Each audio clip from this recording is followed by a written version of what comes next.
the boys, Matt and Jack from the Inspired Unemployed. Hello. So, tell us about why fragrance? Why did you decide to create a fragrance? Well, Because we stink. yeah, exactly.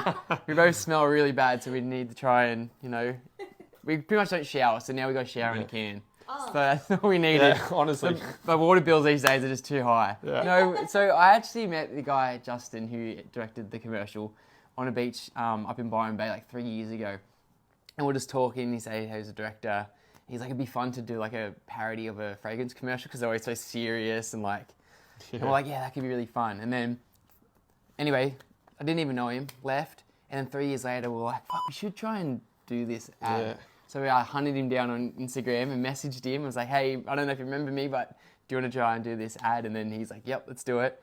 And then we thought, because it was just going to be a stupid video, like one of our skits, but then we're like, maybe we can actually make a fragrance on the back of it, make a product and sell it and then give the money to charity. It's crazy So, it was 3 years later, like such a long time passed. yeah, and then I think conversations for this started this time last year. So it's a full process. Well, the scent, we travelled around the world for 12 months to like go to all the cherry blossom fields and the wineries in the south of France and really just developed this scent that we like, which is this one. Yeah.